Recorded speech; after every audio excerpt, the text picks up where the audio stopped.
Alhamdulillah. Hari ini saya sampai di sini di tempatnya punya Inailul. Beliau kawan saya waktu di Sarang. Mudah-mudahan jadi persaudaraan yang tidak terputus. Insya Allah dunia dan akhirat. Amin. Dan kita pada siang hari ini, pada pagi hari ini membahas hikmah di balik hijrah Rasulullah sallallahu alaihi wasallam. Karena kita sekarang berada di akhir tahun dan nanti beberapa hari lagi kita sudah akan memasuki awal tahun Hijriah. Ya, kalau saya tidak salah tanggal 17 Juni itu sudah akan masuk tanggal 1 Muharram. 1 Muharram. Jadi 16 Juni berarti hari terakhir dari bulan Dzulhijjah. Yang segera kita akan memasuki bulan Muharram sebagai tahun baru Islam, tahun baru Hijriah. Teman-teman saudara sekalian, tahun baru Hijriah itu terhitungnya dari sejak hijrahnya Nabi kita Muhammad sallallahu alaihi wasallam untuk perhitungan awal tahunnya.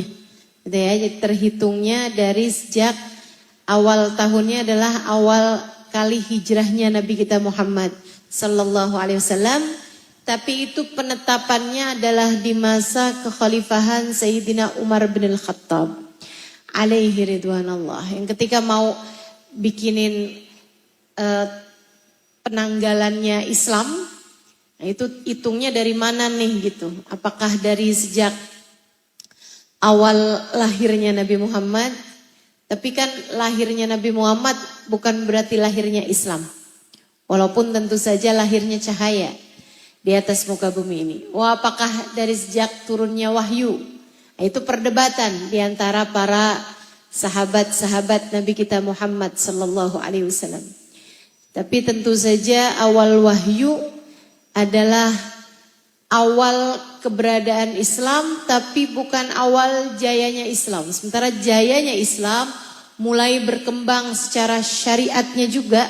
Sebab awal-awal Islam itu hanya berpusat kepada akidahnya aja, pada keimanannya aja. Sementara syariatnya itu sendiri dibangun dari sejak awal hijrahnya Nabi kita Muhammad sallallahu alaihi wasallam, maka ditetapkanlah awal pertama Hijriah adalah dari sejak hijrahnya baginda kita Nabi besar Muhammad sallallahu alaihi wasallam. Itu sebabnya kalendernya, penanggalannya disebut sebagai penanggalan Hijriah. Penanggalan Hijriah. Sementara yang kalender yang menggunakan hitungan matahari, itu kan kalender Hijriah pakai penanggalannya hitungan bulan. Penanggalannya hitungan bulan. Makanya tiap tanggal 1-nya selalu bulannya adalah hilal. Kemudian tanggal 13, 14, 15-nya merupakan bulan-bulan saat terang. Ayyamul bid. Begitu ya, hari-hari terang, hari-hari putih. Nah, kemudian pada akhir-akhir tahunnya, pada akhir-akhir bulannya disebut ayyamusud, hari-hari gelap. Kan begitu. Adik-adik saudara sekalian, penanggalan Hijriah itu pakai bulan.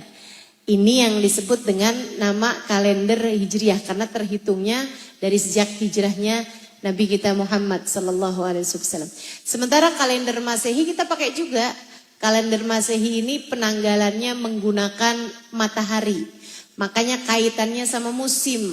Enggak terlalu terasa di negeri kita karena kita ini negerinya musimnya enggak banyak berubah sepanjang tahun sebab dilewati garis khatulistiwa. Indonesia ini ya, negara yang dilewati garis khatulistiwa itu musimnya enggak punya banyak perubahan. Sangat terasa untuk negara-negara dengan 4 musim. Januari, Februari itu selalu berada di musim dingin. Hingga nanti masuk Maret, April itu berada di musim semi. Gitu kan? April, Mei, Juni, Juli itu mulai masuk panas. Juli, Agustus, September itu lagi panas-panasnya. Sampai kemudian musim gugurnya.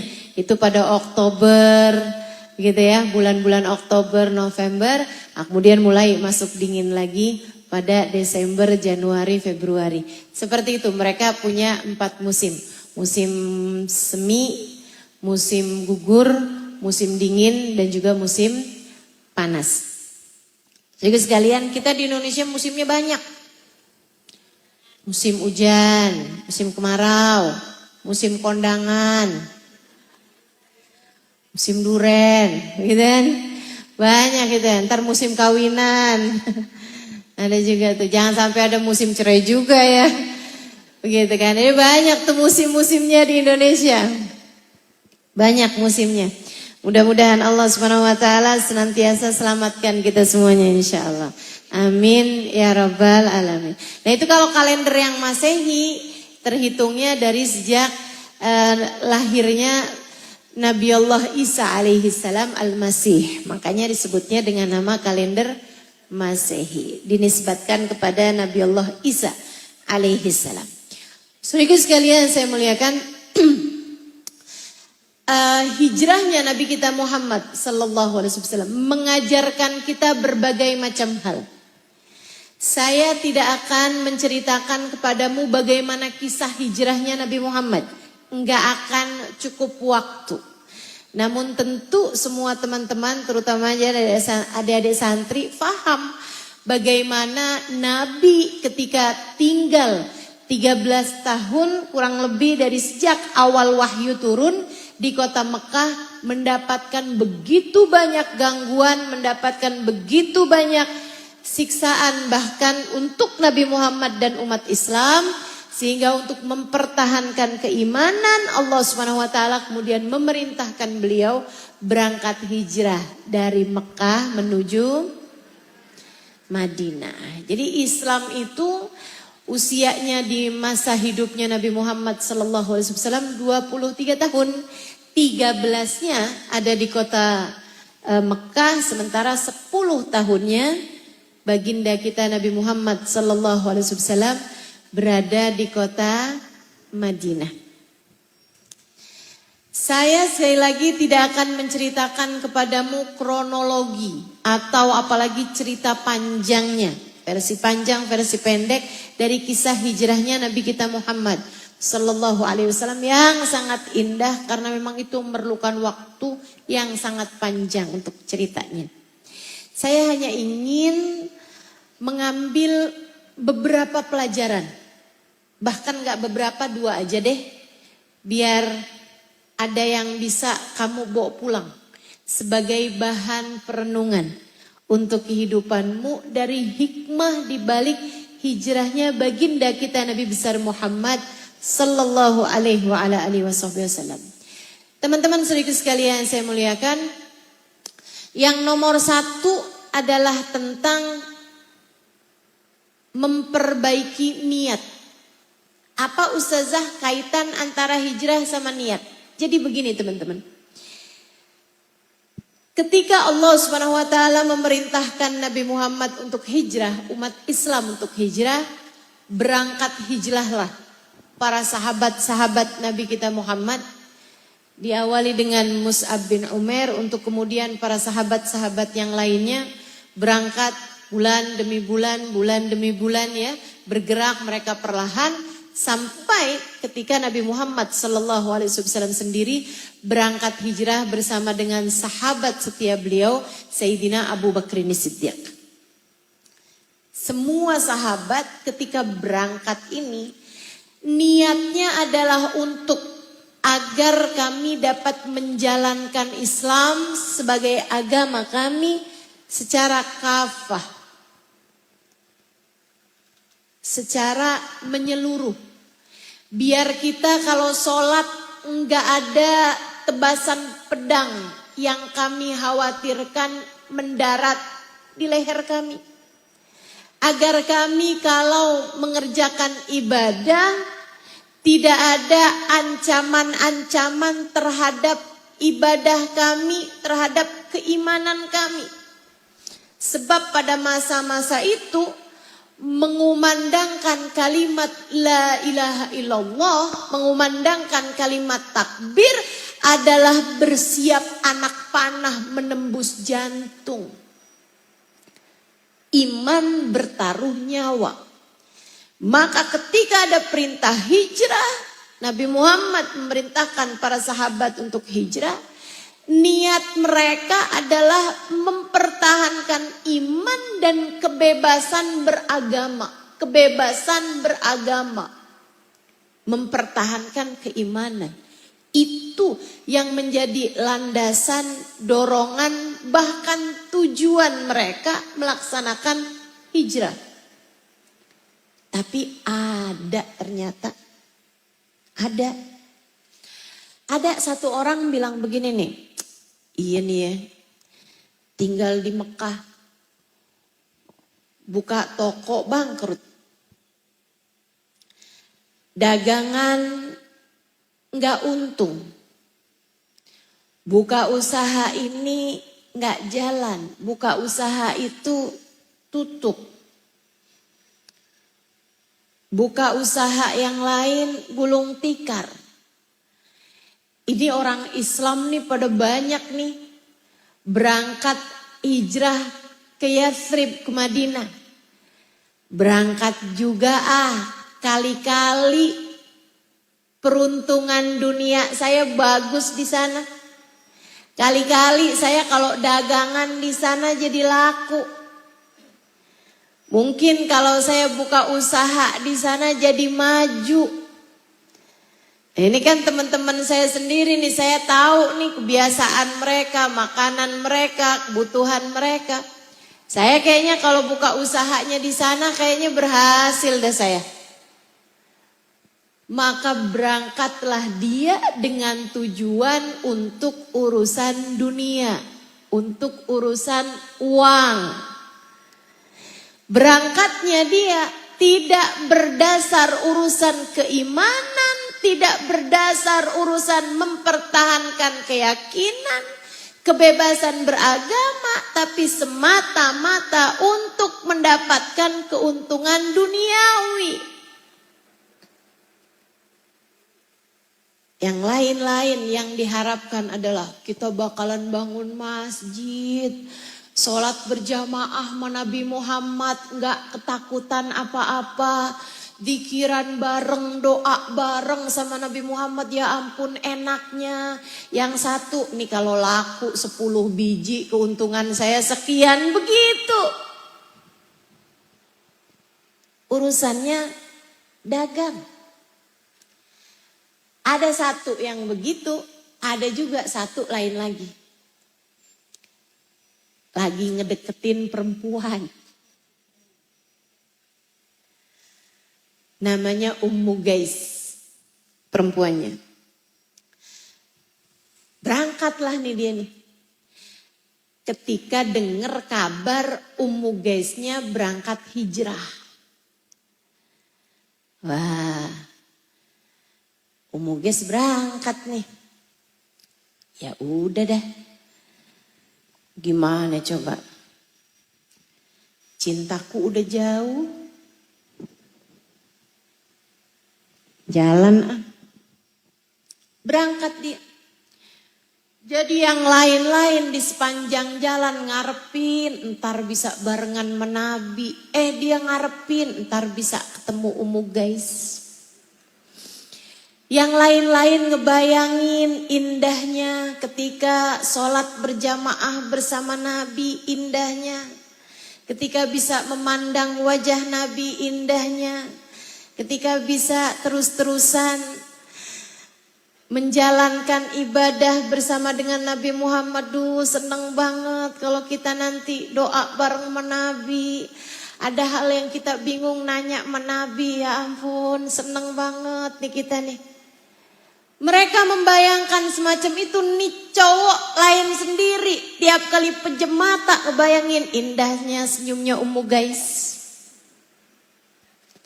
Aku tak akan lagi jauh-jauh dari Ummu Gais. Jadi berangkat hijrahnya, dorongannya, motivasinya, tujuannya Bukan karena Allah, bukan karena kebebasan beragama seperti yang tadi telah saya sampaikan, bahkan bukan li ajli Rasulillah, bukan untuk Nabi Muhammad sallallahu alaihi wasallam dan kebersamaan bersama dengan beliau, melainkan untuk rasa cintanya kepada Ummu Qais. Habis itu PDKT saya. Habisnya itu mudah-mudahan cinta saya diterima, kawinlah saya. Maka keduanya hidup dalam keadaan bahagia. Kayak di dongeng-dongeng cerita anak. Harapannya si laki-laki ini. Saudaraku sekalian saya muliakan. Satu waktu ketika mereka sudah tinggal di Madinah berbulan-bulan lamanya, saat mereka sedang bersama-sama dengan baginda Nabi besar Muhammad sallallahu alaihi wasallam, lagi majelisan nih sama Nabi Muhammad. Tiba-tiba ada sahabat nanya gini, "Ya Rasulullah, laisa kulluna man yuhajir lillahi walaka ya Rasulullah." Wahai Rasul, enggak semua dari kami ini ketika hijrahnya untuk Allah dan untukmu wahai Rasulullah. Ada juga ternyata yang ketika hijrah niatnya kepengen buat mendapatkan banyak untung, banyak cuan, banyak uang. Niatnya adalah untuk perdagangan, niatnya untuk dapat harta, niatnya untuk tujuan dunia. Ada yang gitu Rasul. Dan ada juga tahu Rasul yang hijrahnya bahkan untuk mendapatkan seorang perempuan. Muhajir Ummu Qais namanya. Dijulukinya Muhajir Ummu Qais. Orang yang hijrah karena Ummu Qais. Saudaraku sekalian saya muliakan, Nabi tersenyum mendapatkan jawaban pertanyaan tersebut, kemudian memberikan jawaban sebuah pernyataan yang menjadi thuluthuddin kata para ulama, sepertiga bagian agama. Hal yang sangat mendasar bagi kehidupan umat manusia terkait niat. Apa katanya Nabi Muhammad sallallahu alaihi wasallam? Innamal a'malu binniyat wa innamal likulli imri'in ma nawa. Faman kanat hijratuhu ila Allah wa rasulih fahijratuhu ila Allah wa rasulih. Wa man kanat hijratuhu lid-dunya yusibuha au imra'atin yankihuha fahijratuhu ila ma hajaru ilaih. Rahul Bukhari wa Muslim. Katanya Nabi Muhammad, innamal a'malu binniyat. Segala urusan, segala perbuatan, semua tergantung dari niatnya. Nih bikin majelis hari ini. Hasilnya bukan tergantung pahalanya, balasan Allah. Darinya apa yang akan didapat dari Allah. Bukan dari tergantung berapa banyak yang hadir, tergantung apa aja yang disuguhkan, tergantung bagus apa enggak sound systemnya misalnya, tergantung dari bagaimana cuacanya. Bukan teman-teman sekalian, tergantung dari bagaimana niatnya. Ini penyelenggara tergantung niatnya mau buat apa. Demikian yang mengadakan, demikian pula yang hadir. Kamu hadir majelis ini buat apa? Kalau niatnya cuman mau buat lihat saya,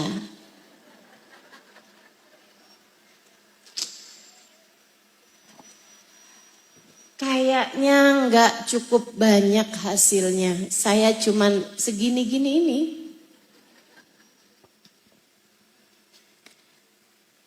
Cantik nanggung, pinter nanggung, suaranya merdu nanggung. Kayak semuanya serba nanggung aja gitu. Jangan cuman sekedar buat itu. Bahkan ketemu saya, niatnya jangan cuman sekedar pengen tahu mukanya Ustazah Halimah kayak apa Anda. Saya.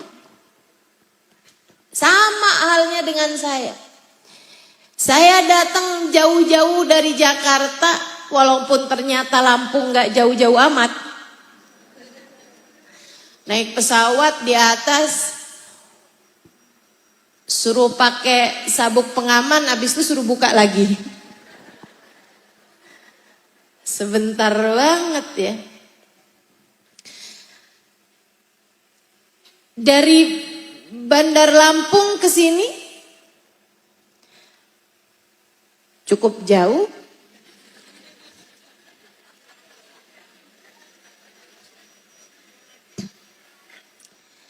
Allah ngasih kepada saya bukan seberapa jauh langkahmu Halimah. Bukan seberapa jauh perjalananmu. Bukan apakah kamu perginya perlu pakai KTP atau bahkan paspor atau bahkan visa. Karena beberapa majelis perginya perlu pakai paspor. Teman-teman serius sekalian yang saya muliakan, ini kan kalau lintas daerah aja cuman perlu pakai KTP ya kan. Teman-teman serius sekalian, bukan itu yang jadi tolak ukurnya. Allah memberikan balasan kepada saya. Semoga balasan kebaikan. Bukan itu. Bukan pula seberapa panjang saya berbicara. Bukan pula seberapa ilmiah saya menyampaikan, bukan. Tapi semuanya bergantung. Bahkan bukan pula seberapa banyak yang mendengarkan ucapan saya. Bukan. Bukan. Tapi bergantung dari seberapa lurus, seberapa bersih niat saya. Seberapa bersih, seberapa bagus, seberapa lurus niat saya. Apakah hadir hanya untuk mendapatkan pandangan orang? Apakah hadir cuman seneng mendapatkan pujian, sanjungan? Apakah hadir cuman seneng pegang mic dan bisa ngomong apa aja? Apa? Seneng dianggap pinter? Seneng dianggap hebat? Apa? Niatmu buat apa? Apalagi kalau sampai hanya untuk mendapatkan sesuatu dari sekedar harta dunia. Apa tujuanmu ketika menyampaikan, ketika hadir, ketika mengadakan? Ini yang menjadi tolak ukur, bahkan dianggap sebagai sepertiga dasar agama kita. Karena agama itu yang jalanin adalah hati, yang jalanin adalah pikiran, dan yang jalanin adalah anggota tubuh. Katanya para ulama, ibadahnya hatimu, ibadahnya pikiranmu adalah niat. Adalah niat. Saudariku sekalian yang saya muliakan, niat, innamal a'malu niat. Wa innama likulli imri'in ma nawa, dan sesungguhnya setiap orang hanya akan diberi sesuai dengan niatnya, diberi sesuai dengan niatnya.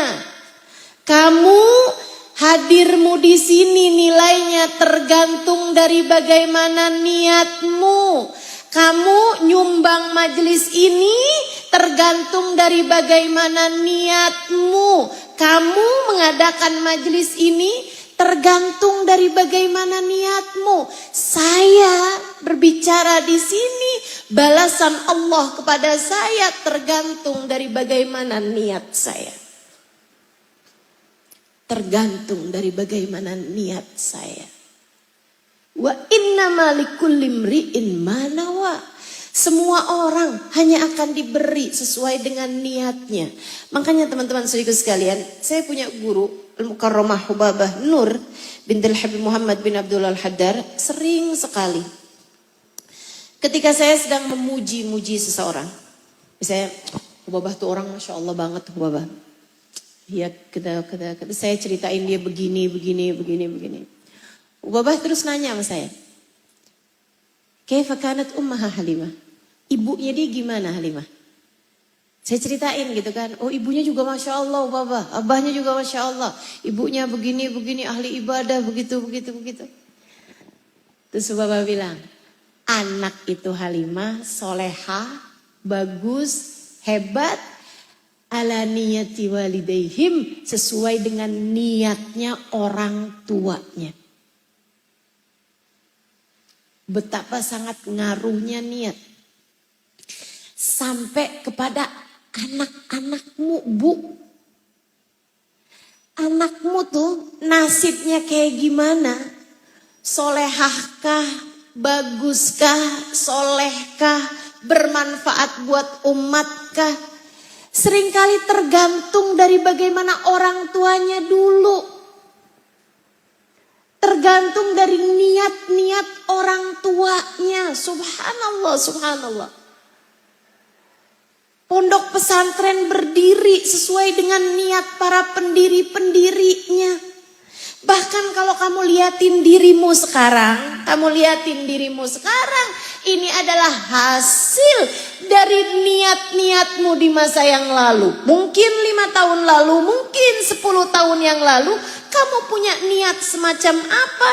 Begitulah dirimu yang sekarang. Saya kalau liatin nih, sekarang ini, saya pegang mic, ngajar, ngasih tahu orang, Bu, emang niat saya dari dulu kayak begini. Walaupun saya nggak tahu caranya, tapi saya punya niat kayak begitu dulu. Saya ingat dulu tahun 1998, saya berangkat ke kota Hadramaut dari Yaman. Waktu itu belum ada santri perempuan yang belajar di Darul Zahra. Ada seorang ustazah yang berangkat bersama dengan abangnya ke kota Tarim. Tapi nggak sampai setahun kemudian beliau pulang, Al-Mukarramah Ustazah Amirah bin Jindan. Nah itu beliau berangkat duluan sebelum saya kota Tarim. Tapi masa itu bahkan belum ada Darul Zahra. Beliau Allah Subhanahu wa taala muliakan dengan berada di bawah asuhan langsung dari guru kami Al-Mukarramah Hubabah Nur dan Al-Mukarram Al-Habib Umar bin Hafid. Saudariku sekalian yang saya muliakan, belum ada Darul Zahra, jadi belum terbentuk pondok pesantren Darul Zahra.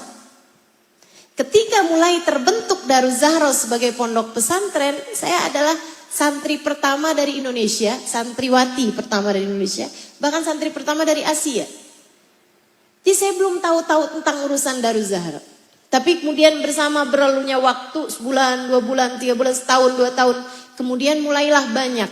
Bahkan yang dari Indonesia, yang dari Malaysia, dari Singapura mulai berdatangan. Adik-adik sekalian, saya ingat ada satu malam, kawan-kawan saya itu lagi ngobrol-ngobrol barengan sama saya. Maksudnya saya ada di antara mereka. Berceritalah mereka bahwa dia mondok pesantren karena bapaknya punya pondok pesantren. Sekolah jauh-jauh di Tarim, Hadramaut, karena memang ayahnya ada punya pondok pesantren sehingga nanti kalau pulang diharapkan untuk bisa pegang pondok pesantren tersebut. Ada lagi yang punya majelis taklim, ada lagi yang memang bapaknya adalah seorang pendakwah yang punya banyak jamaah, punya banyak murid. Sehingga nanti kalau pulang mereka tinggal mengajar. Ada lagi yang punya sekolahan. Keluarganya punya sekolah, jadi nanti kalau pulang tinggal mengajar di sekolah tersebut. Saya gak punya apa-apa. Abah saya bukan seorang ulama, keluarga kami punyanya toko, punyanya penggilingan beras. Gak punya sesuatu hal yang nanti kalau saya pulang, saya punya tempat untuk saya mengajar. Tapi saya senangnya ngajar luar biasa.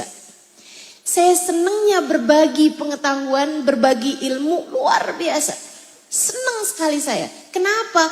Karena saya merasakan manisnya ilmu. Orang tuh kalau ngerti ilmunya, segala-gala jadi gampang. Segala-gala jadi faham. Ilmu itu ibaratnya cahaya. Kalau kita masuk di waktu malam ke sebuah rumah baru, kita nggak tahu nih. Kalau kita nggak nyalain lampu, kita bisa nabrak-nabrak.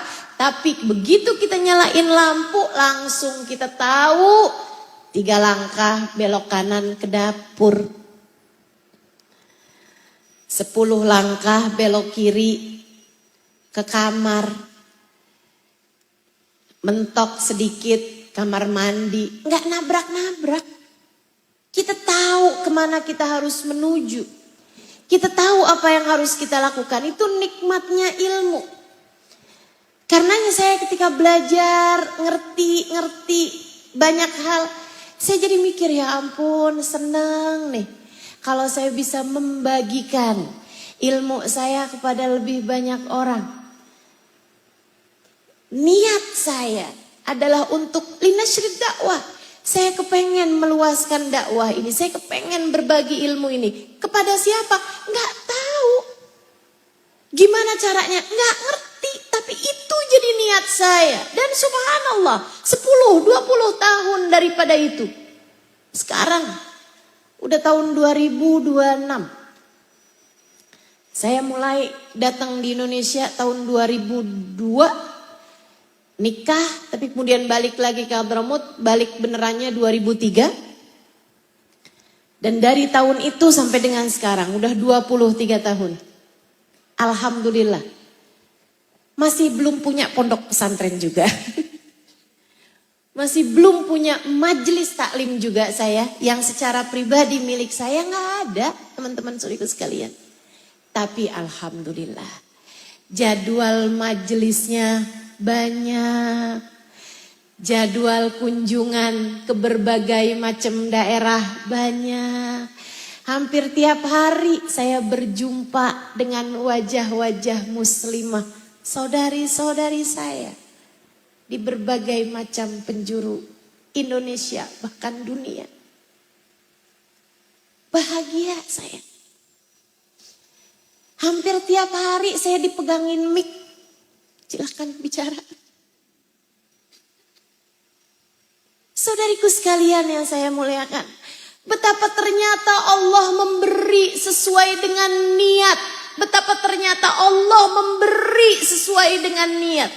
Saya bercerita ini tahaddusan bin nikmah untuk membuatmu belajar dari pengalaman saya. Kamu akan diberi sesuai dengan niatmu. Kamu akan diberi sesuai dengan niatmu. Saya sekarang diberi sesuai dengan niatan saya di 30 tahun yang lalu, di 25 tahun yang lalu. Dan saya di 10 tahun yang akan datang, di 20 tahun yang akan datang, akan diberi sesuai dengan niat saya yang sekarang. Dan kamu yang sekarang adalah hasil dari niatmu di 10 tahun yang lalu, 20 tahun yang lalu.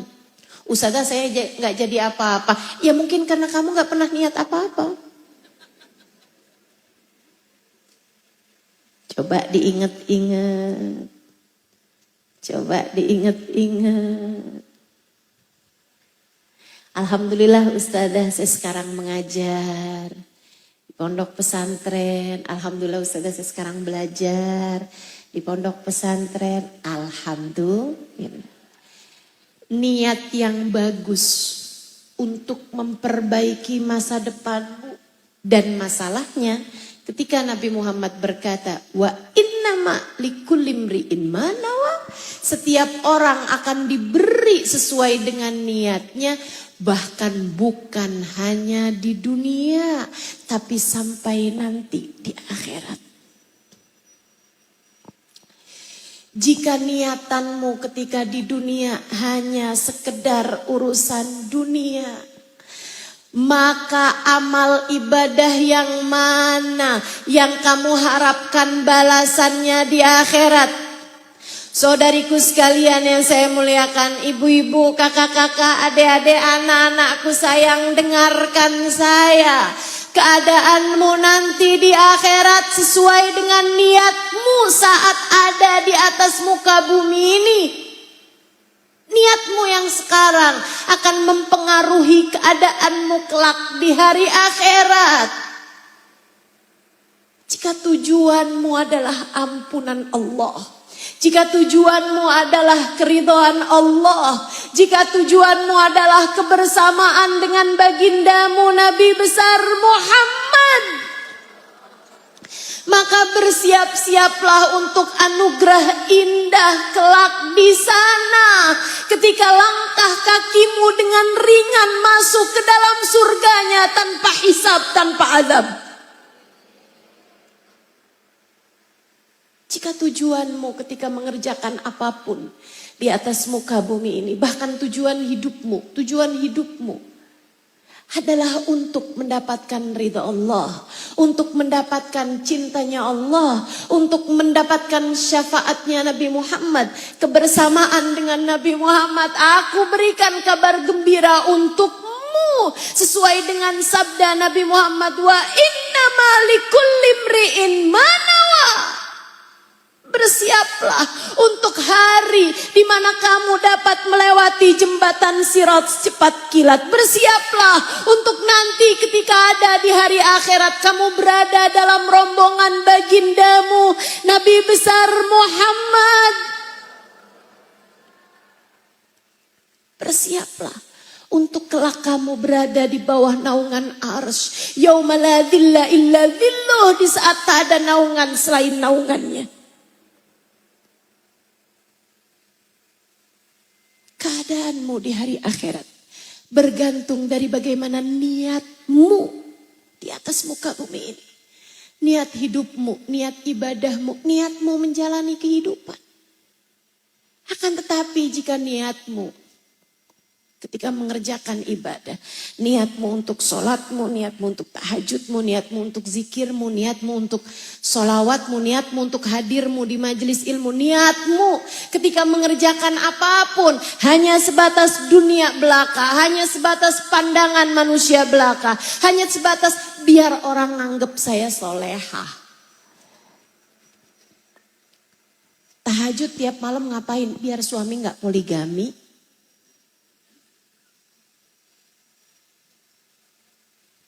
Kamu kok rajin banget sekarang tahajudnya? Iya nih, mau ujian. Biar nanti hasil saya ujiannya bagus. Biar rapot saya bagus. Jadi saya nggak malu-maluin orang tua. Bukan berarti itu sesuatu hal yang nggak bagus. Bagus, tapi kamu menjadikan ibadahmu hanya punya niat itu. Hanya punya niat itu. Biar saya nanti kalau mencalonkan diri, saya terpilih. Biar nanti kalau suami saya mencalonkan diri pemilihan yang akan datang, saya terpilih. Saya harus berbuat baik sama orang-orang lain, tetangga-tetangga dan seterusnya. Misalnya, biar saya nanti kalau pemilihan legislatif saya mau nyalon jadi anggota dewan. Biar saya nanti kepilih, jadi saya harus pencitraan, saya harus kelihatan bagus, saya harus begini, saya harus begitu di hadapan masyarakat. Itu yang jadi niatmu. Saya harus belajar yang rajin di pondok pesantren. Kenapa? Biar dapat suami anak kiai. Begitu. Dek, dunia semata. Ustazah yang dunia tuh yang kayak gimana sih Ustazah, saya gak ngerti. Yang gak kamu bawa kalau kamu masuk dalam kuburan. Itu namanya dunia. Sesuatu hal yang gak kamu bawa kalau kamu masuk ke dalam kuburan. Saya begitu masuk ke dalam kuburan, malaikat mungkar nakir gak akan manggil saya ustazah. Maka yang kaitannya adalah terkait dengan keustazahan tidak saya bawa ke dalam alam kuburan. Teman-teman saudariku sekalian, selagi tujuannya hanyalah untuk sekedar namamu di dunia, kamu tidak membawanya. Sekedar pangkat jabatan dunia, kamu tidak akan membawanya. Sekedar cinta manusia, apatah lagi harta, kamu tidak membawanya. Saldomu gak akan kamu bawa masuk ke dalam kuburan. Apalagi rumahmu, apalagi HP-mu, apalagi mobil motormu. Semuanya adalah sesuatu yang duniawi. Jabatan-jabatan dunia yang malaikat gak akan memanggilmu dengan panggilan tersebut. Itu tidak akan kamu bawa ke dalam alam kuburmu. Saudariku sekalian yang saya muliakan. Dan jika niatmu ketika mengerjakan apapun semata-mata adalah urusan dunia. Kamu ibadah hanya untuk mendapatkan dunia. Kamu sibukmu hanya sekedar urusan-urusan dunia belaka. Urusan duit mulu yang kamu pikirin. Begitu kamu masuk ke dalam alam kubur, uangmu tak akan ada yang kamu bawa ke dalam alam kuburmu.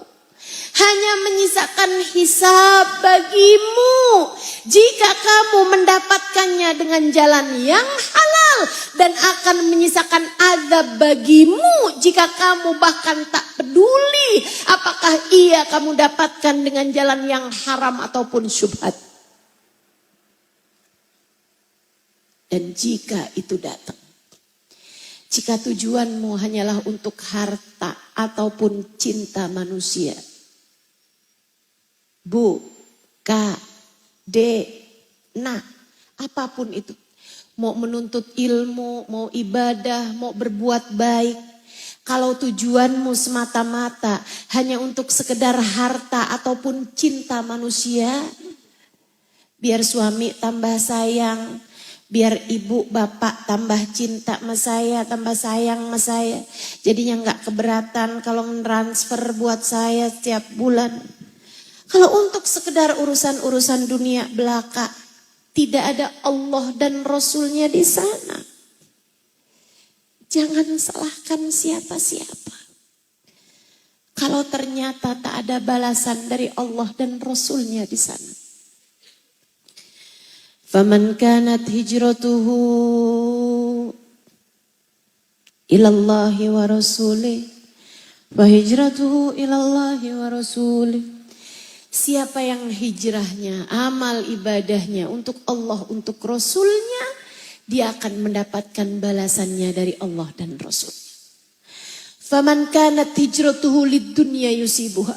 Tapi siapa yang ketika mengerjakan sesuatu hanya untuk urusan dunia, yusibuha yang akan dia dapatkan, au imra'atin yang kihuha, atau untuk sekedar urusan cinta manusia, untuk kebersamaan dengan seseorang yang akan meninggalkannya ketika dia masuk ke dalam kuburan, fahijratuhu ila ma hajara ilaih, maka dia hanya mendapatkan pahala hijrahnya, dia hanya mendapatkan pahala kebaikannya dari apa yang dia niati dari Allah dan Rasulnya. Tidak. Ya Allah, saya sholat waktu di dunia. Allah bilang, tapi kamu sholatnya hanya agar rezekimu lancar, dan sudah aku lancarkan rezekimu waktu di dunia. Ya Allah, tapi waktu di dunia saya ngajar ya Allah. Saya menyampaikan tentang-Mu, ayat-ayat-Mu, hadis-hadisnya Nabi-Mu ya Allah.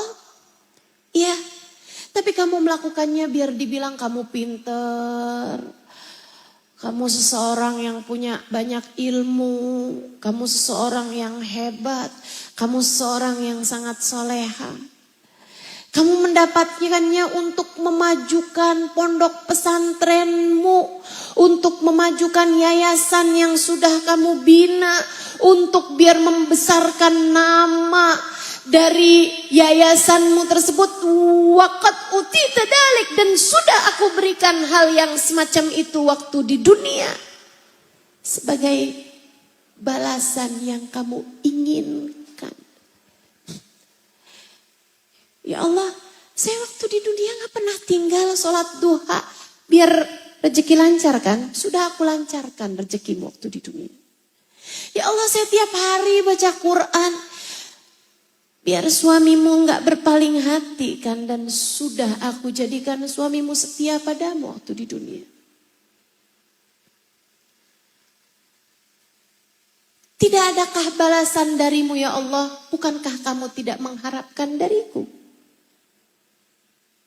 Untuk akhiratmu. Bukankah semua yang kamu harapkan sewaktu kamu melakukannya adalah untuk urusan-urusan dunia? Sudah aku berikan padamu di dunia. Tidak aku berikan di akhirat karena kamu tidak menginginkannya. Karenanya sering saya sampaikan. Jika semua yang kamu lakukan di dunia hanyalah untuk mendapatkan dunia, lantas bekalan yang mana yang akan kamu bawa untuk akhiratmu? Kalau semua ibadahmu di dunia untuk dunia, semua kebaikanmu di dunia untuk dunia, semua sedekahmu, amal solehmu dunia adalah untuk manusia. Lantas yang untuk Allahnya mana? Lantas yang untuk akhiratmu yang mana?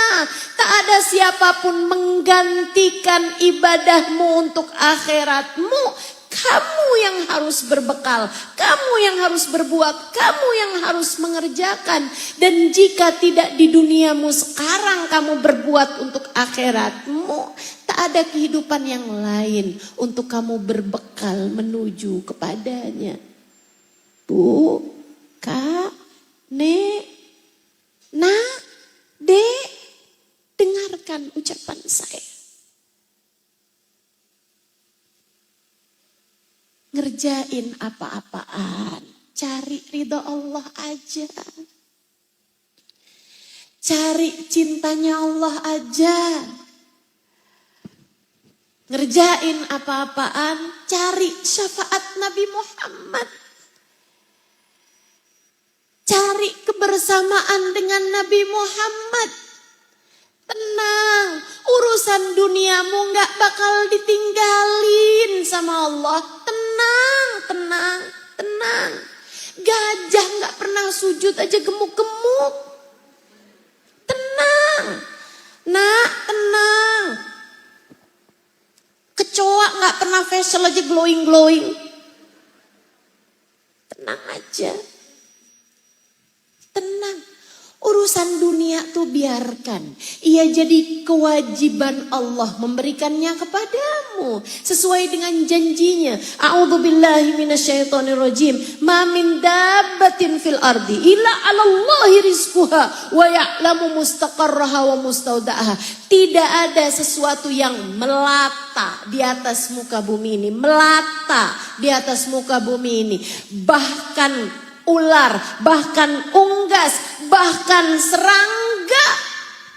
Illa 'alallahi rizquha, kecuali wajib bagi Allah untuk memberikan rizki padanya. Wajib bagi Allah. Allah mewajibkan atas dirinya.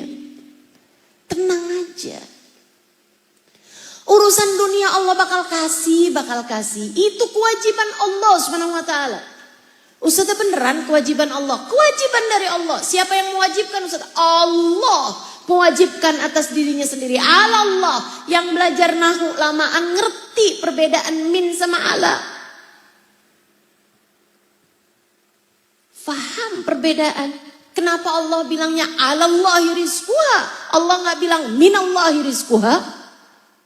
Saudariku sekalian yang saya muliakan, takaful. Allah menjamin rizkinya bagi siapapun yang ada di atas muka buminya Allah Subhanahu wa taala. Allah, kita hidup dari Allah Subhanahu wa taala. Biarkan Allah yang memikirkan urusan rezeki kita. Yang kita perlu pikirin bukan urusan rezeki kita, Bu, Kak, Dek. Yang perlu kita pikirin adalah sholatmu, khusyukmu, ibadahmu, sedekahmu, kebaikanmu. Apa kabarmu sama tahajudmu? Apa kabarmu sama lapar puasamu? Apa kabarmu sama khusyuknya hatimu? Apa kabarmu dengan air mata yang meleleh di kedua matamu atas penyesalan terhadap dosa-dosamu? Tidak ada yang memikirkannya kecuali kamu sendiri. Apa kabarmu dengan dosa-dosa yang telah tertulis oleh tangan malaikat?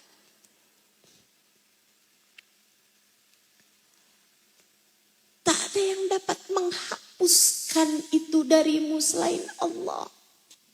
Dan Allah tak akan menghapusnya kecuali jika kamu memintanya. Dengan taubatmu, dengan kesungguh-sungguhanmu memohon ampunan. Tak ada yang dapat mewakilimu untuk itu. Dek, jodohmu bukan urusanmu. Itu urusan Allah. Allah ngasih, Allah nggak ngasih. Siapa yang dikasih, seperti apa yang dikasih. Urusan Allah. Urusanmu adalah memantaskan diri menjadi hamba Allah yang soleha. Sudahkah? Sudahkah? Kiranya bagaimana Allah kepadamu? Ridhokah? Atau murkakah atas tingkah lakumu yang tidak bertanggung jawab itu? Jadi santri kok mikirinnya pacaran mulu? Menurutmu pantaskah? Jadi santri kok isinya ngantukan mulu?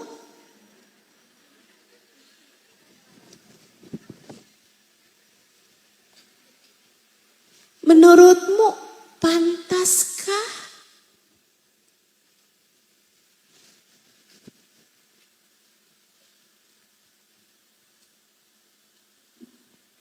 Innamal a'mal binniyat. Bagaimana Allah kepadamu tergantung dari bagaimana kamu kepada Allah.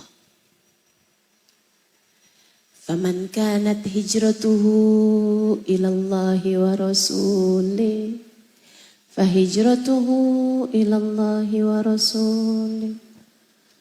Faman kanat hijratuhu lid dunya yusibuha aw imra'atin yankihuha, fahijratuhu ila ma hajara ilaih. Niat paling penting. Hal yang sangat penting untuk kamu jadikan sebagai hikmah dari hijrahnya bagindamu Nabi besar Muhammad. Bagaimana kamu sekarang adalah hasil dari niatmu di masa lalu. Bagaimana kamu di masa depan adalah hasil dari bagaimana niatmu di masa sekarang. Dan ingat ucapan saya, bagaimana kamu di akhirat nanti adalah hasil dari bagaimana niatmu di dunia. Maka luruskan niat, benerin niat, pastikan niatmu adalah lillahi wali rasulih, untuk Allah, karena Allah, demi Allah, wali rasulih, karena Rasulullah, untuk Rasulullah, demi kebersamaan dengan Rasulullah. Insya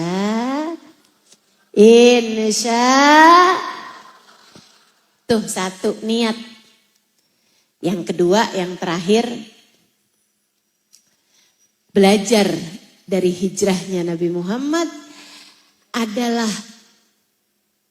penyeimbangan antara ikhtiar dan tawakal. Hidup itu jangan kecondongan antara ikhtiar, jangan kecondongan antara tawakal. Harus seimbang. Apa kaitannya Ustazah sama hijrahnya Nabi? Bu, Kak, Dek, kalau misalnya Nabi itu condong kepada tawakal, Nabi ketika diganggu orang, ketika dijahatin kaum Quraisy, Nabi udah tawakal aja gitu. Ya, kita disuruhnya di sini udah biarin aja nggak apa-apa.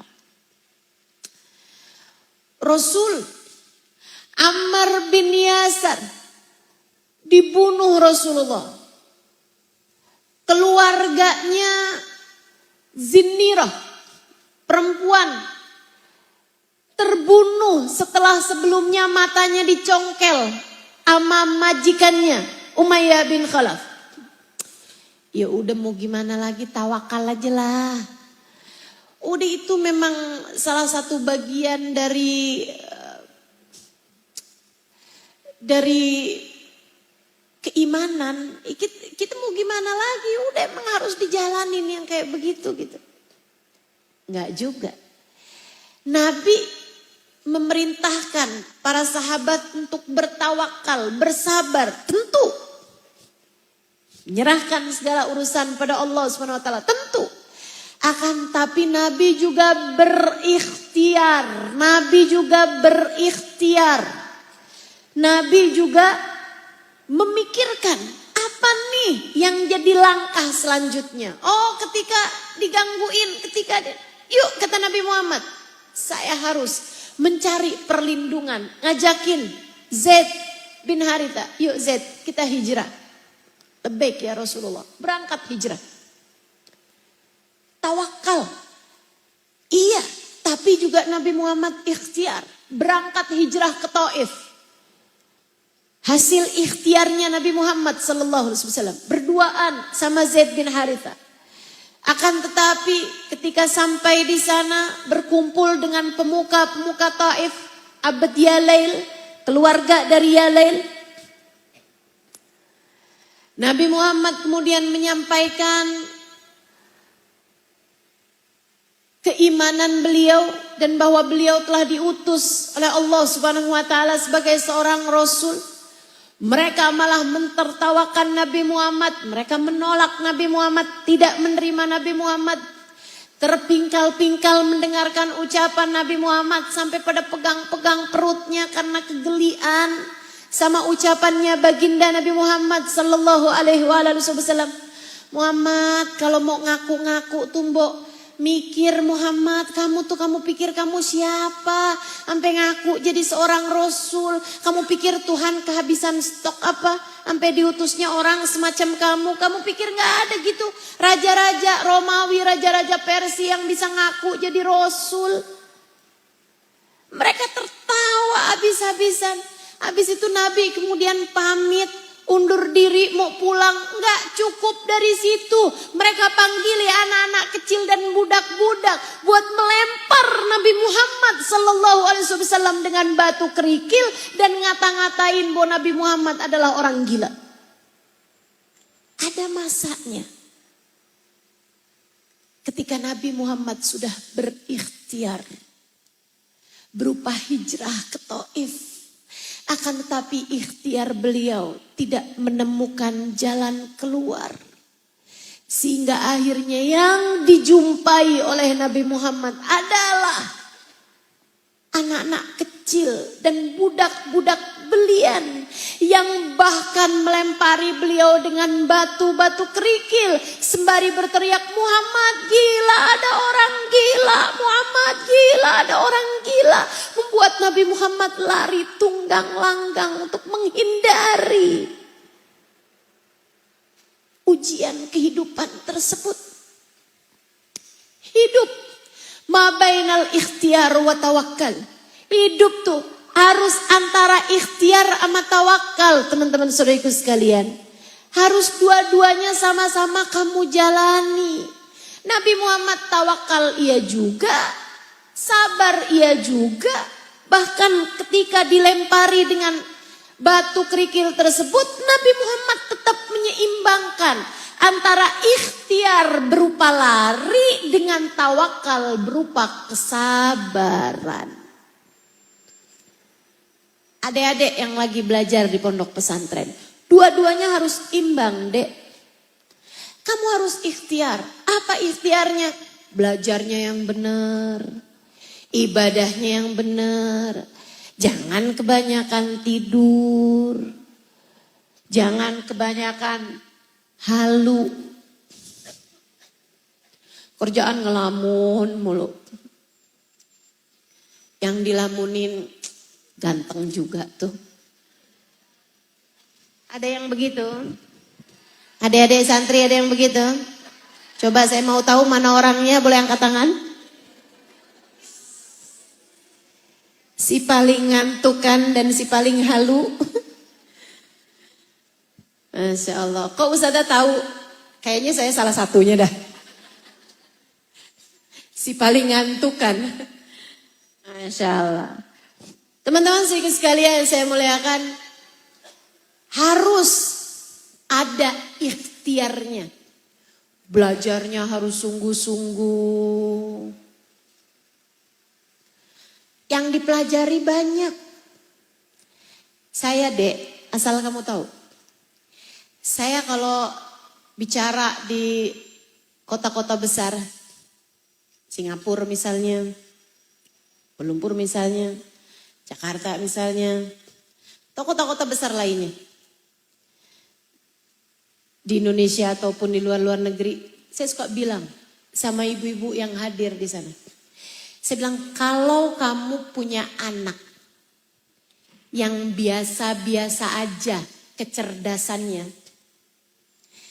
kamu boleh pilih anakmu untuk belajar ilmu agama atau untuk belajar ilmu dunia. Gak apa-apa, biarin mereka belajar ilmu dunia aja. Tapi kalau kamu punya anak yang cerdas, minta mereka buat belajar ilmu agama. Pondokin. Kalau kamu punya anak cerdas, pondokin. Atau sekolahkan di sekolah-sekolah agama. Di madrasah-madrasah. Kenapa gitu? Karena ilmu agama itu luas sekali, tidak bisa mudah untuk bisa banyak diterima kecuali oleh kapasitas akal yang lumayan besar juga. Belajar tafsir Quran itu gak cukup setahun 2 tahun. Bahkan sampai dengan sekarang Quran itu masih terus dibahas oleh para ulama-ulama dan masih terus dituliskan kitab-kitabnya. Kitab-kitab tafsir Quran masih terus ditulis sama ulama-ulama kita. Saya masih baca kitabnya Syekh Sya'rawi dan Syekh Sya'rawi baru meninggal dunia. 25-an tahun yang lalu aja. Saudariku sekalian yang saya muliakan, belum nyampe 30 tahun seingat saya Syekh Sya'rawi dari meninggalnya. Kitabnya masih ada. Kitab tafsir Syekh Sya'rawi. Di atasnya beliau, Syekh Ahmad Zaini Dahlan, menuliskan kitab tafsir Ad-Dahlaniyah.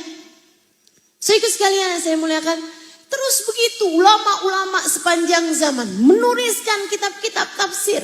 Kenapa begitu? Karena tafsir Quran, Al-Quran tidak akan selesai dibahas orang. Enggak habis, ia adalah lautan. Perlu kapasitas yang sangat besar untuk menghafalnya, untuk apalagi mempelajarinya dari berbagai macam aspek. Makanya belajar ilmu agama itu seharusnya nggak cukup dengan kamu males-malesan, nggak bisa. Ilmu agama tuh perlu belajar yang rajin. Saya ingat dulu Kiai Haji Maimun Zubair, nih guru saya, gurunya Mbak Nailul, Bunyai Nailul.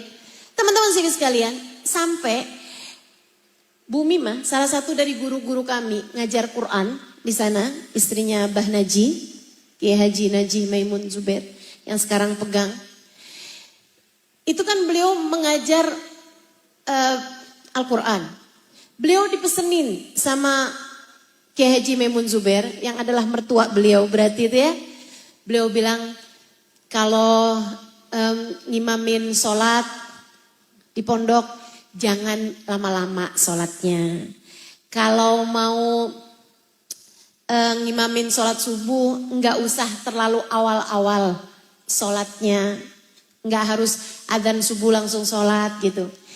Sampai kalau Mbah Mun itu dimintain izin untuk ada santrinya yang mau puasa tahunan, namanya puasa dalail, itu beliau hampir selalu nggak ngizinin. Teman-teman sekalian, santri ya, santri yang lagi belajar gitu. Beliau bilang, tirakatnya santri itu belajar aja. Tirakatnya santri itu belajar aja.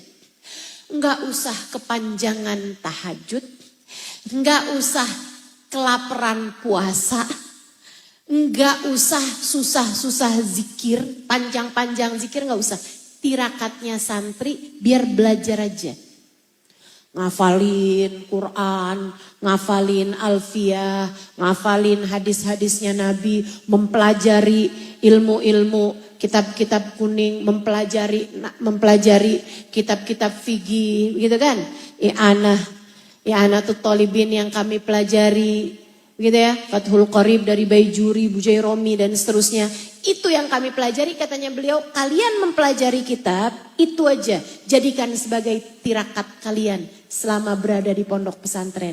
Bukan berarti beliau meremehkan atau merendahkan ibadah-ibadah yang lain, akan tetapi ibadah berupa menuntut ilmu, mempelajari ilmu bagi santri itu adalah ibadah yang terbaik. Bagi santri itu adalah ibadah yang terbaik. Mempelajari ilmu. Para guru jangan pernah merasa cukup sama ilmu yang sudah kamu dapat. Belajar terus, belajar terus. Saya yang udah belajar belasan tahun di pondok pesantren, nggak pernah merasa cukup, sampai sekarang saya masih terus belajar. Dan saya yakin para ustadz-ustadz, para ulama-ulama, para habaib-habaib, orang-orang yang mengajar, itu juga terus sampai dengan sekarang juga seperti itu. Terus belajar, kiai-kiai di pondok-pondok pesantren terus kok. Sama kitabnya, sama ilmunya terus mereka membaca, terus mereka mendengarkan. Semacam itu. Ikhtiarmu maksimalkan.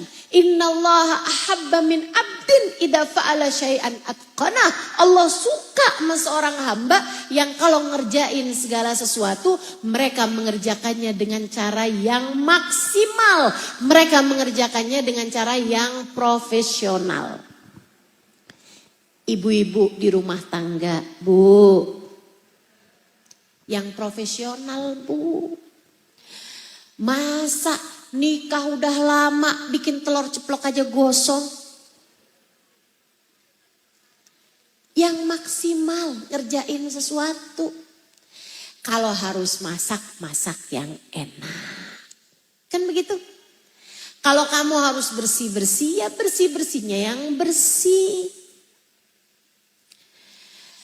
Mengerjakan apapun yang bagus, punya suami, pelajari suamimu. Yang bikin dia marah apa, jangan bikin dia marah. Bu, saya biar gini-gini juga punya suami loh. Ibu-ibu sih sekalian, ada satu nasihat. Ketika ada seorang anak gadis, dia datang masih ustazah, saya ini mau nikah nih ustazah.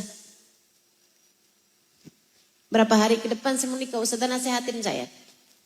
Saya bilang, Dek, nikah itu kayak orang lahir, hidup baru. Kita tuh waktu hidup, kita nggak dikasih buku petunjuk hidup. Demikian pula dengan nikah. Nikah tuh gak ada buku petunjuknya. Kamu bisa mempelajarinya, tapi yang akan kamu jumpai dalam pernikahan bisa jadi sangat berbeda. Orang tuh biar kata udah pacaran, gitu ya, itu gak bener-bener kenal kok sama laki-laki yang dia nikahi itu.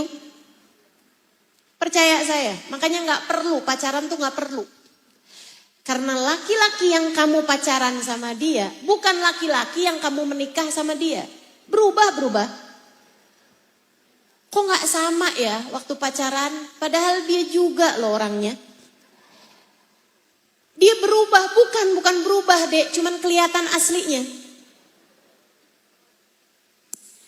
Kalau lagi pacaran gak kelihatan aslinya. Kenapa?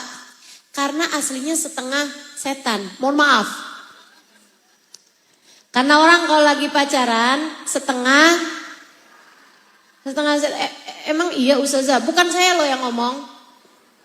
Tapi bagindamu Nabi besar Muhammad. Kamu juga gitu, kalau lagi pacaran kamu bukan kamu, setengah kamu adalah, bukan saya ngomong, tapi baginda kita Nabi besar Muhammad sallallahu alaihi wasallam. Ma khala rajul wa imra'ah illa wasyaiton talituhuma. Tidaklah berdua-duaan, enggak pacaran laki-laki sama perempuan kecuali yang ketiganya adalah, kalau yang ketiganya adalah setan, berarti kan setengah setan ini ada sama yang perempuan, setengahnya lagi ada sama yang laki-laki. Jadi laki-laki yang kamu kenali di saat kamu pacaran itu bukanlah laki-laki yang kamu menikah dengannya. Karena setengah dia di masa pacaran adalah, saya bilang sama anak perempuan tersebut, cuman tenang aja, walaupun pernikahan itu tidak ada buku petunjuknya, sama halnya dengan kelahiran, kamu hanya perlu satu hal. Apa tuh ustazah? Jangan berhenti belajar. Karena sebagaimana anak lahir, dia gak bisa apa-apa. Tapi yang dia perlukan gak berhenti belajar. Belajar menyusui. Belajar nyusu. Ya, habis itu belajar makan. Belajar ngegigit makanan, anak lahir. Kan belajar tuh. Habis itu dia belajar duduk. Sebelum belajar duduk, belajar tengkurap, belajar merangkang. Kan begitu ya? Habis itu belajar jalan, belajar terus tuh kayak begitu. Belajar aja terus. Dan ketika dia mulai belajar berjalan, jatuh, nggak apa-apa. Diri lagi, jatuh lagi, nggak apa-apa. Diri lagi, lama-lama dia bisa jalan, lama-lama dia bisa lari, semacam itu. Demikian pula dengan pernikahan, pelajari Bu, pelajari Kak, pelajari dalam pernikahan, enggak harus sebelumnya. Pelajari suami kamu tuh kayak apa. Apa yang bisa bikin dia marah. Apa yang dia gak suka. Pelajari gimana cara ngadepinnya. Pelajari apa yang bikin dia seneng. Kamu kerjain. Apa yang dia bisa bikin sakit hati. Jangan kamu kerjain. Itu pernikahan.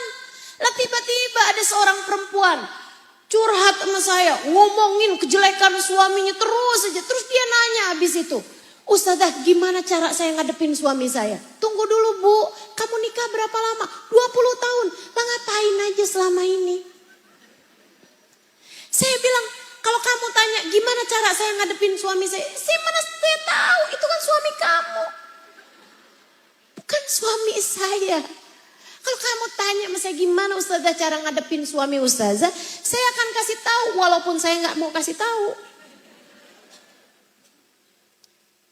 Teman-teman saudaraku sekalian yang saya muliakan, profesional lah, maksimal lah, usahalah, ikhtiarlah untuk menjadi istri yang soleha. Pelajari hati suamimu tuh kayak gimana. Dia senengnya kayak gimana, dia gak senengnya kayak gimana. Biar kamu bisa jadi istri yang soleha buat dia. Ini sibuk nyari kesenangan diri sendiri, gak peduli sama nyari gimana kesenangan suaminya. Abis itu ketika suaminya disenengin sama perempuan lain, kamu sakit hati. Ada yang begitu? Mana orangnya? Maksimalkan ikhtiar. Tapi seikhtiar-ikhtiarnya dirimu, pada akhirnya utamakan tawakal. Ikhtiar dulu kata Nabi Muhammad. Selebihnya apapun yang terjadi, tawakallah. Ketika ada seseorang yang kehilangan keledainya, ribut banget di luar masjid. Nabi tanyain, ma'az ajakum, kata Nabi, kalian rame-rame ribut-ribut apaan sih? Alaihi ibilu, untanya hilang wahai Rasulullah, bukan keledai ya, unta. Alaihi ibilu, untanya hilang wahai Rasulullah, untanya hilang.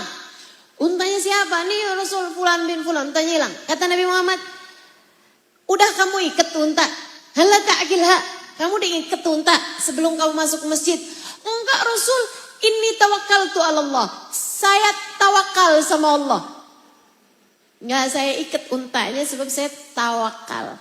Kata Nabi Muhammad, ikilha wa tawakkalha. Ikat dulu baru tawakal. Ikhtiar dulu. Selebihnya bagaimana hasilnya, tawakallah. Kamu gitu Dek, yang lagi belajar nih. Belajar yang sungguh-sungguh.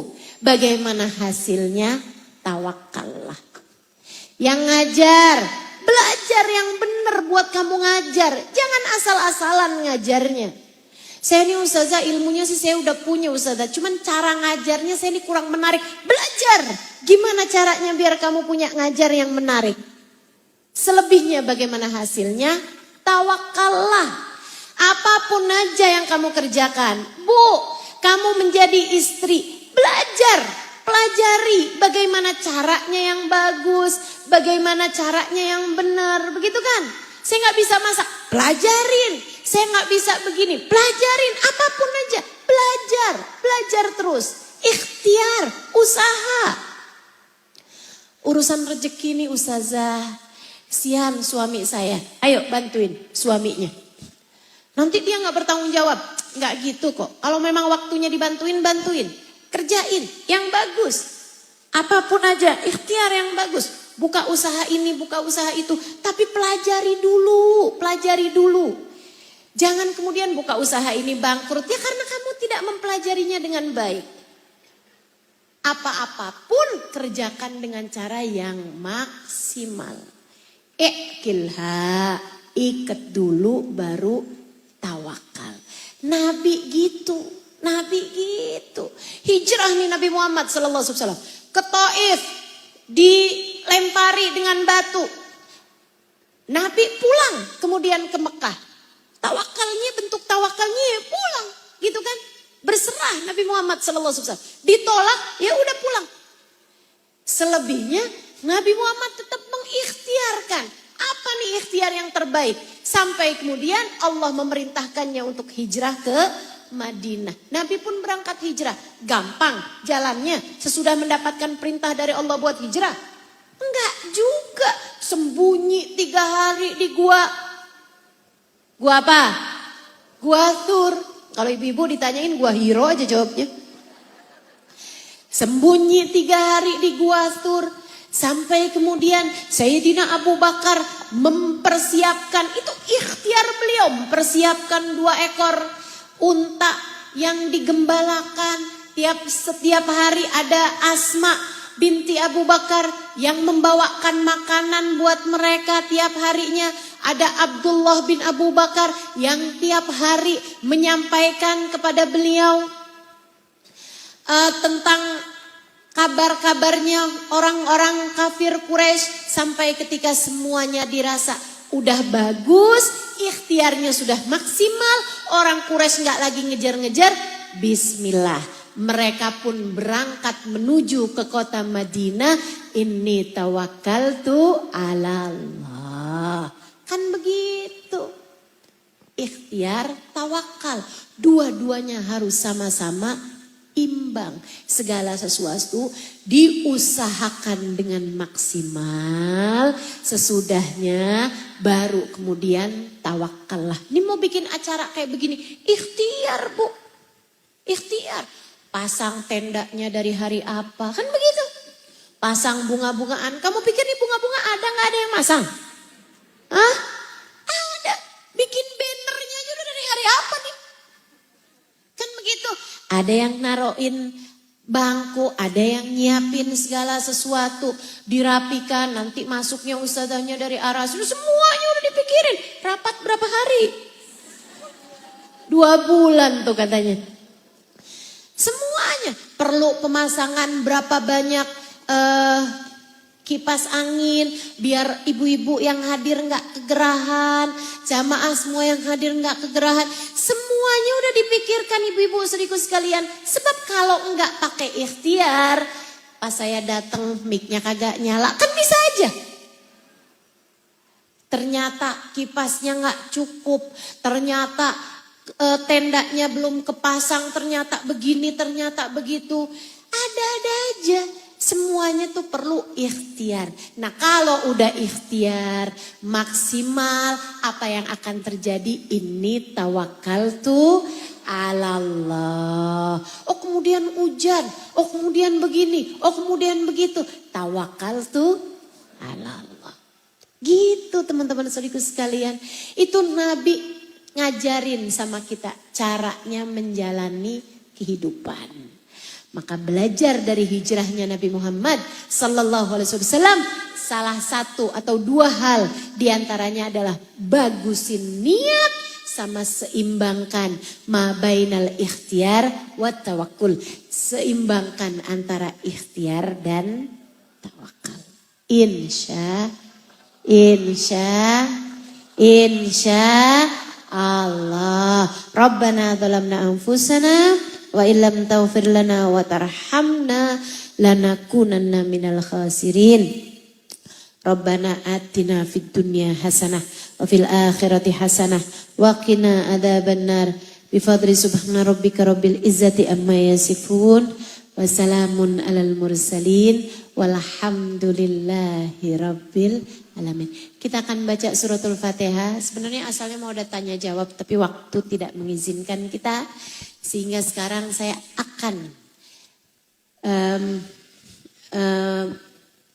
kita akan membaca doa bersama, sebab saya yakin pasti di antara yang hadir ada orang-orang yang doanya mustajab di sisi Allah Subhanahu wa taala.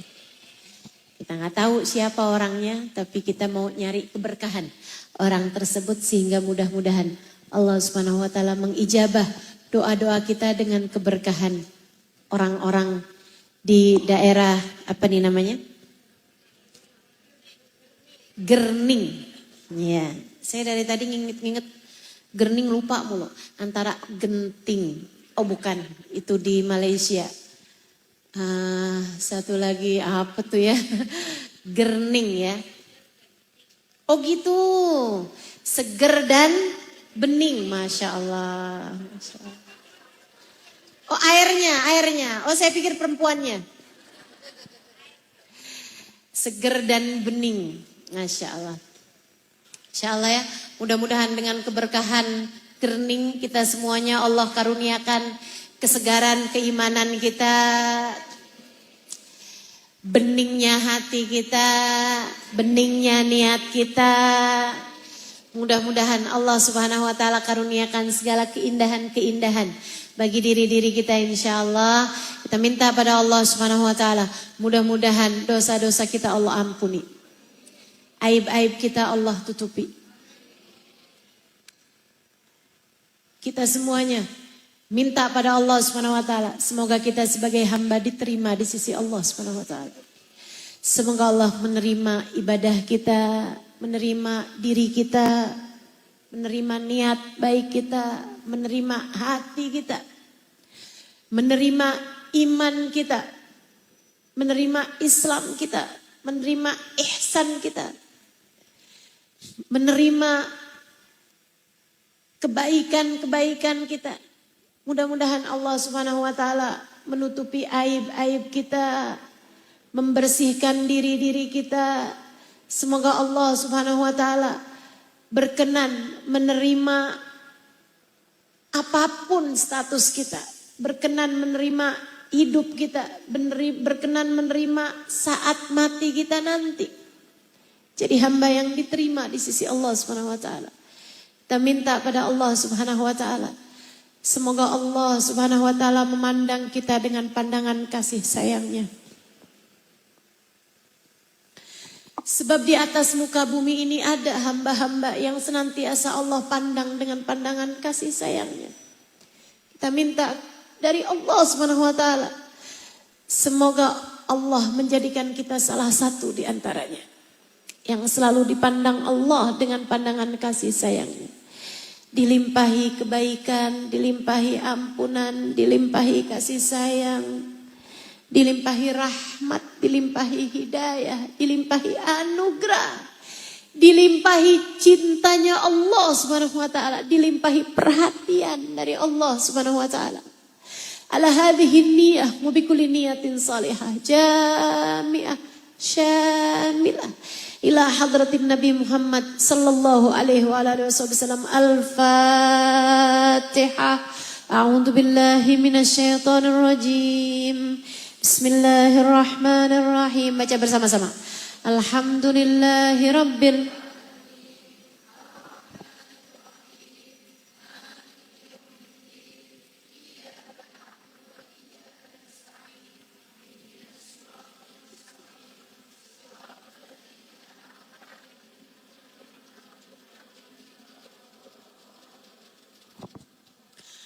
Allahumma bihaqqil Fatihah birhurmatil Fatihah barakatil Fatihah taftah lana abwabal khair tu'amilana muamalat ahlal khair takfina min jami'il fitan wal mihan bu'us wa dhair innaka wali kulli khair mutafaddil bi kulli khair birahmatika ya arhamar rahimin. Allahumma inna nas'aluka ziyadatan fid din barakatan fil umur wa sihhatan fil jasad sa'atan fil rizki taubatan qablal maut syahadatan indal maut maghfiratan ba'dal maut وعفوا عند الحساب وأمانا من العذاب ونصيبا من الجنة وارزقنا النظر إلى وجهك الكريم. اللهم عافنا من بلائك وأوزعنا شكر نعمائك وأذقنا برد عفوك وحلاوة مناجاتك. اللهم إنا نسألك من العقول أوفارها ومن الأذهان أسفاها ومن الأعمال أزكاها ومن الأخلاق أطيبها ومن الأرزاق أجزلها من العافية أكملها من الدنيا خيرها ومن الآخرة نعيمها بحق سيدنا محمد صلى الله عليه وسلم. اللهم اقسم لنا من خشيتك ما تحول به بيننا وبين معاصيك ومن طاعتك ما تبلغنا به جناتك ومن اليقين ما تهون به علينا مصائب الدنيا ومتعنا اللهم بأسمائنا وأبصارنا وحولنا وقوتنا ما أحييتنا ما أبقيتنا إنك على كل شيء قدير واجعل ثأرنا على من ظلمنا ولا تجعل الدنيا أكبر همنا ولا مبلغ علمنا ولا تسلط علينا بذنوبنا من لا يخافك ولا يرحمنا اللهم إنا نسألك فهم النبيين وحفظ المرسلين وإلهام الملائكة المقربين يا رب يا كريم يا رب يا رحيم يا مقلب القلوب ثبت قلوبنا على دينك يا محول الأحوال حول حالنا إلى أحسن الحال وعافنا من أحوال أهل الضلال وفعل الجهال. Ya Allah, pandanglah kami dengan pandangan kasih sayang-Mu. Ampuni dosa-dosa kami ya Allah.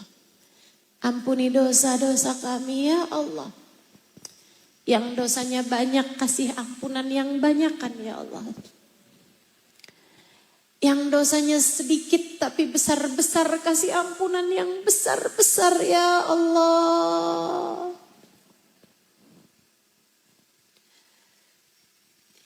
Yang hatinya rusak, benahilah ya Allah. Yang hatinya menghitam, bersihkanlah ya Allah. Yang hatinya busuk,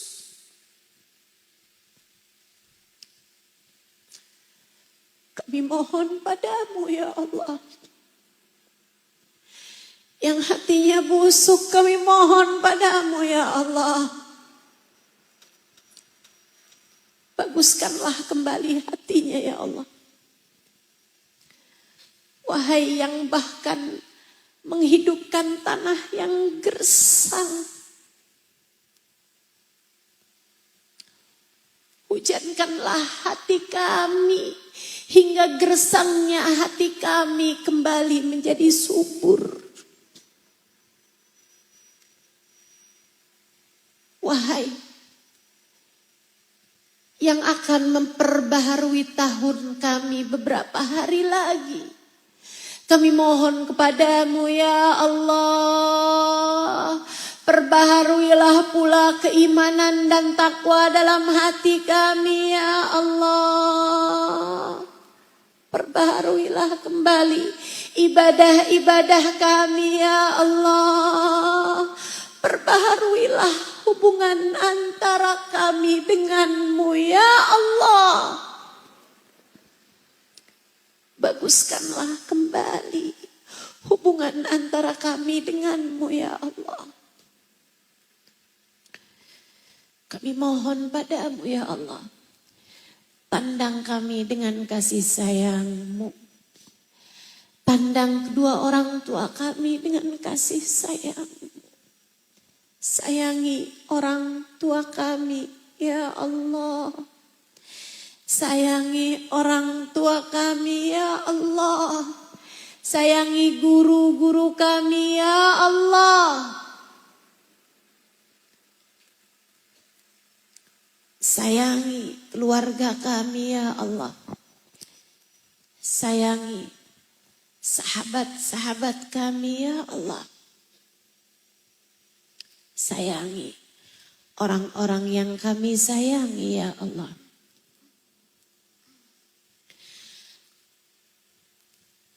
Sehatkan orang tua kami yang masih hidup ya Allah. Mudahkan urusannya, bahagiakan hatinya. Rasakan kepadanya baktinya kami, anak-anaknya kepadanya ya Allah. Orang tua kami yang sudah meninggal, kami titipkan mereka padamu ya Allah. Jamulah mereka dengan jamuan darimu ya Allah. Wahai Sang Maha Penjamu hamba-hambanya.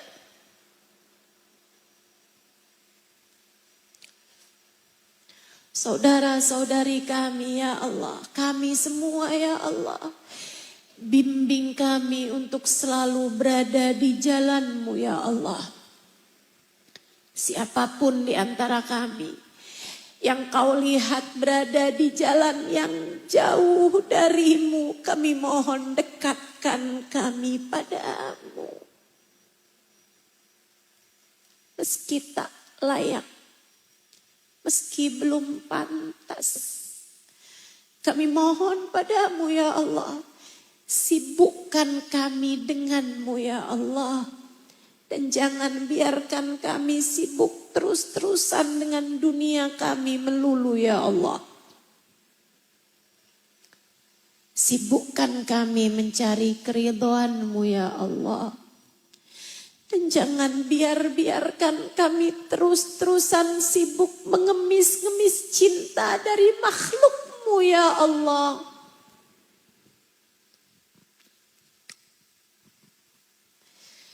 Bimbing kami biar kami bisa hidup sebagai hamba-Mu yang salehah. Apabila datang ajal, matikan kami dalam husnul khatimah. Kelak di akhirat, ya Allah, bimbingkan kami hingga kami dapat berada dalam rombongan baginda kami Sayyiduna Muhammad bin Abdillah. Masukkan kami ke dalam surga-Mu tanpa hisab, tanpa azab. Birahmatika ya arhamar rahimin. Bijudik ya ajwadal ajwadin innahu waliyudhalik wal qadir alaih. Rabbana atina fid dunya hasanah, fil akhirati hasanah, wa qina adzaban nar. Bifadli subhana rabbika rabbil izzati amma yasifun. Wassalamun alal mursalin. Walhamdulillahi rabbil alamin. Taqabbalallah minna wa minkum taqabbal ya karim. Mudah-mudahan bermanfaat.